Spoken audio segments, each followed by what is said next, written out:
Assalamualaikum warahmatullahi wabarakatuh. Hai semua, kembali lagi nih di acara kita yaitu Ngoling Ngobrol Lingkungan. Di episode sebelumnya ini kan kita udah ngebahas nih tentang masalah sampah, mulai dari itu pengumpulannya, pengangkutannya, pemrosesan sampai ke TPA-nya juga kan, bersama mahasiswa dan mahasiswa teknik lingkungan sendiri. Nah, di episode kali ini kita bakal kedatangan bintang tamu yang gak kalah kece masih dari mahasiswa Universitas Riau juga. Langsung aja kita panggil dari abang-abang Forestry Student Club. Kepada abang disilakan.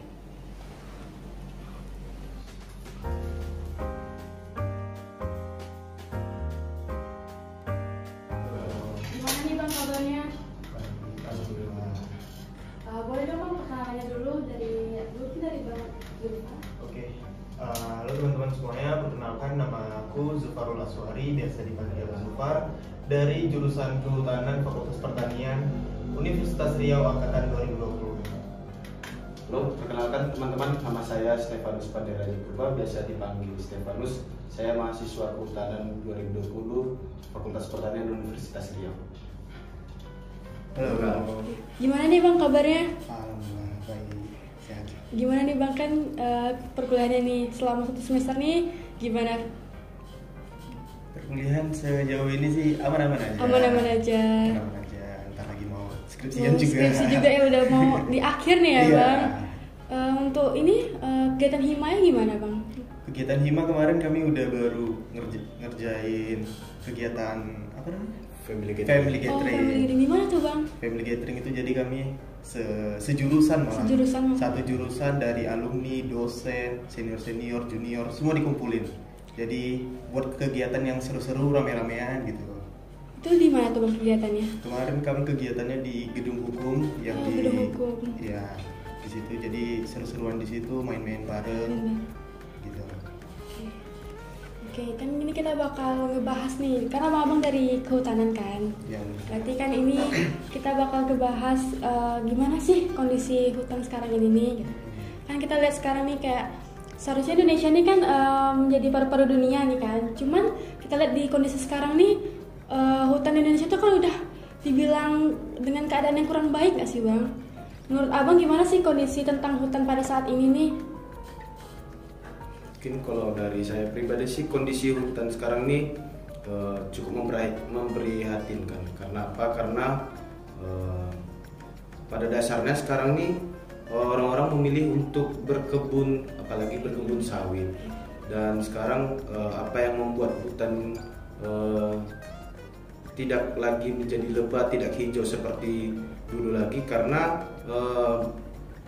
para masyarakat yang ingin berusaha itu lebih memilih ke sawit, dan cara mereka untuk mulai dari menanam ataupun mengubah lahan itu sekarang ini banyak oknum-oknum yang saya anggap brutal. Kenapa brutal? Karena dari pembakaran lahan sendiri, penggunaan alat-alat berat yang tidak sesuai dengan SOP-nya, itu yang membuat kita mengalami beberapa bencana dan perubahan iklim juga yang saat ini juga kita rasakan, apalagi di Pekanbaru. Udah panas kerasa banget, apalagi jam-jam sekarang nih ya bang. Udah tuh kayak mau keluar tuh udah aduh mending di rumah aja deh. Apalagi juga kan di Pekanbaru nih contohnya kan bang kayak apa nih yang terakhir ya kita tuh mengalami kondisi asap kan. ya. Itu tuh menurut abang gimana sih? Kalau menurut saya pribadi ya kegiatan pembakaran hutan lahan ini tergolong apa ya, kacau lah kalau misalnya di Riau ini ya. Karena kita lihat sendiri di tahun 2019 kemarin itu hampir berapa lama kita iya. kita libur, semua kegiatan ditiadakan gitu gara-gara cuma asap ini. Asap. Nah itu kan kayak gimana ya, memprihatinkan gitu. Padahal Riau ini punya kondisi lahan gambut yang sangat-sangat besar di Indonesia, salah satu yang terbesar. Tapi gara-gara ketamakan dari manusia atau oknum ini, malah semua orang berdampak gitu. Efek kita juga kan. Iya, efeknya ke kita yang nggak ngapa-ngapain gitu kan. Kayak di kita aja, nggak di Riau aja, malah Iya. bisa sampai ke Sumber juga kan. Iya, Bang? sampai Sumbar, sampai Thailand malah. Iya, Nah, asapnya itu kan. gitu. Abang sih apa aja sih yang membuat hutan di Indonesia ini menjadi rusak, selain itu tadi ketamakan dari masyarakatnya, oknum-oknum ini tuh? Sebenarnya sih kalau misalnya hutan kenapa rusak, dari kitanya sendiri sih, kita dari masyarakat juga banyak yang belum memahami bagaimana cara mengelola hutan itu sendiri. Terus kan kalau kita yang tinggal di kota mungkin nggak tahu nih gimana masyarakat yang tinggal di hutan. Kenapa sih bisa juga rusak padahal udah ada masyarakat yang di hutan? Mungkin salah satunya faktor dari pendidikan. Jadi masyarakat di sana kalau misalnya di sekitar hutan masih mau menanam itu masih milih menanam yang satu jenis. Padahal untuk ya mungkin kita di para akademisi menyadari banyak, apalagi anak-anak yang hidup di lingkungan biologi ataupun biodiversitas dan pertanian, ada banyak teknik untuk bertani di hutan ataupun memberdayakan sumber daya hutan. Tapi untuk saat ini mungkin perlu sih dari kita sendiri, mahasiswa ataupun sivitas akademika ataupun juga ikut pemerintah, gimana nih kita yang tinggal di kota nih yang udah berpendidikan ngasih ilmu nih ke orang-orang yang istilahnya belum mencukupi ilmunya, mereka yang tinggal di masyarakat hutan, gimana kita juga membantu secara tidak langsung gimana hutan ini lebih baik lagi gitu. Apalagi sekarang sih salah satu menurut saya hutan itu kenapa tidak terjaga karena belum semuanya menyadari kelola hutan tuh gimana gitu, masih ingin menanam satu jenis, contohnya misalnya mau sawit semua atau tanaman yang sejenis monokultur lah, semuanya satu jenis semua, padahal udah mengikuti perkembangan teknologi dan ilmu banyak cara-cara untuk tetap bisa menikmati sumber ekonomi dari hutan itu sendiri. Itu yang masih kurang menurut kami. Menurut abang sendiri nih, kan kita sebagai masyarakat, sebagai mahasiswa juga kan, gimana sih seharusnya peran kita untuk menjaga lingkungan kita sendiri itu gimana? Kalau peran kita sendiri sebagai mahasiswa dan masyarakat ini untuk menjaga lingkungan itu harus ada niat dari dalam diri kita. Nah, karena memang semua itu dari niat, apalagi semua itu bisa dimulai dari diri kita sendiri. Jadi kalau dari diri kita bisa bergerak, kita bisa juga mengajak orang lain gitu. Jadi dari diri kita mulai lagi ke keluarga kita, lalu kita mulai ke arah yang lebih besar gitu, lingkungan yang lebih besar. Nah, jadi seperti tadi yang dibilang kawan saya, Stefanus, itu bisa kita sebagai akademisi atau sivitas akademika ini mulai melakukan pengabdian kepada masyarakat. Kita ajarkan kepada mereka bagaimana cara mengelola lingkungan yang baik, bagaimana cara penerapan teknologi dalam pertanian dan kehutanan. Nah, jadi kita setelah mulai dari situ, setidaknya masyarakat itu yang belum mencukupi ilmunya dapat gitu. Setelah dapat, mereka bisa diterapkan. Nah, gitu dia yang mulainya. Kalau untuk pemerintah sendiri sih Bang, gimana tuh? Karena kan pemerintah kan juga harus mengimbau juga kan. Karena kalau misalnya nggak dari mereka, ya masyarakat juga pasti masih lalai juga kan. Kalau soal pemerintah sih itu sih dari lingkungan kami sendiri sebagai mahasiswa jurusan kehutanan juga, terutama ketika kami berdiskusi sama dosen-dosen kami. Untuk pemerintah sendiri saat ini dari salah satu Kementerian Lingkungan Hidup dan Kehutanan itu punya slogan yang banyak dikritik oleh para akademisi juga, para dosen juga. Untuk saat ini ketika tagline itu dibilang hutan lestari, masyarakat sejahtera, para akademisi dan juga dosen-dosen serta pecinta lingkungan merasa kayak kurang pas nih gitu. Jadi apa sih yang mau, gimana cara hutan itu supaya lestari? Kami setuju hutan ini lestari ketika kita menduluankan masyarakat, menyejahterakan masyarakat duluan. Nah, karena apalagi masyarakat yang tinggal di hutan, kita ajari nih gimana cara mengelola perkebunan atau cara mengelola hutan yang baik, tapi mereka kayak dampak ekonominya ke kami apa gitu. Jadi pemerintah harus punya cara yang lebih lagi gimana ketika hutan itu mau dilestarikan, masyarakat yang tinggal di hutan itu dulu disejahterakan. Terus kenapa masyarakat lebih banyak memilih perkebunan sawit? Karena kalau misalnya secara ekonomi kita lihat sawit lebih menjanjikan, ya, tapi lingkungannya lebih berdampak. Solusi dari pemerintah gimana nih? Ada nggak teknologi ataupun hal-hal sejenis di hutan yang bisa dikelola di hutan supaya masyarakat ini mendapatkan sejahtera duluan? Kalau misalnya masyarakat sejahtera, ngapain hutan dirusak gitu? Apa? Caranya yang penting duluan menyelamatkan masyarakatnya dulu, gimana pemerataan ekonomi itu terjalankan begitu.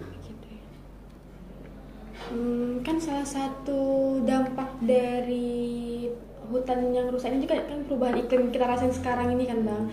Kalau misalnya itu dilakukan terus menerus kan gimana ya, kita juga bakal menderita juga kan, kayak contohnya sekarang, terus juga nanti bakal menimbulkan kayak contoh di kutub sekarang kan ini udah sudah mencair, jadi debit air pun jadi meningkat kan Bang. Juga udah banyak nih pulau-pulau kita yang udah mulai tenggelam gitu.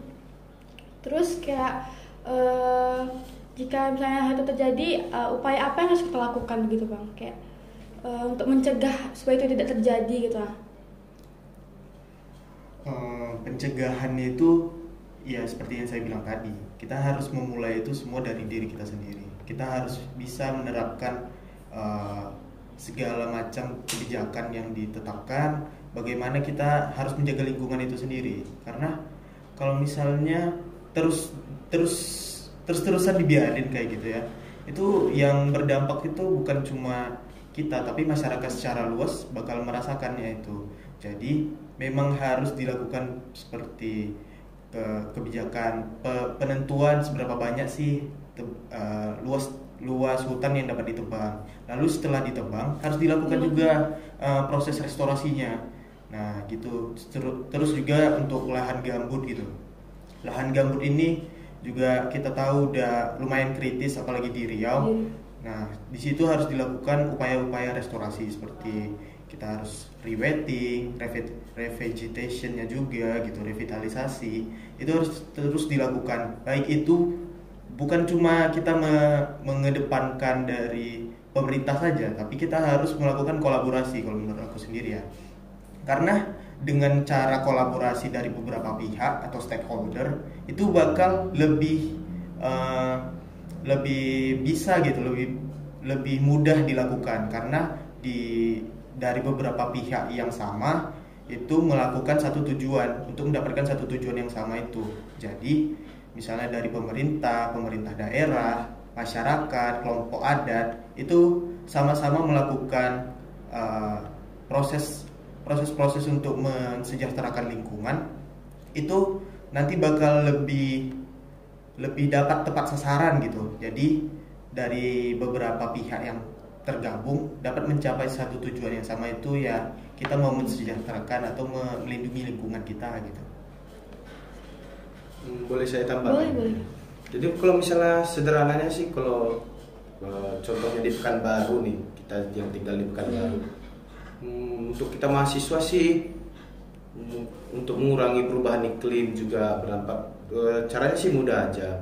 Kalau misalnya kita lihat nih anak-anak laki-laki yang suka motoran, punya knalpotnya yang bakal menimbulkan polusi udara, apalagi krisis karbon di lapisan udara itu juga sekarang itu yang mengakibatkan cahaya panas matahari itu lebih menyengat ke kita. Apalagi kita ini kan daerah yang istilahnya dilewati oleh garis khatulistiwa, pancaran sinar matahari lebih banyak ke daerah Riau ini. Terus selain itu mungkin sampah-sampah sisa makanan kita bisa kita kelola lebih baik lagi, dimana nggak dibuang sembarangan. Terus untuk anak laki-laki nih yang suka ngerokok, sampah rokok itu sebenarnya juga puntung-puntung rokok itu menjadi salah satu faktor yang bisa membuat perubahan iklim terjadi. Nggak hanya di polusi udara, polusi tanah.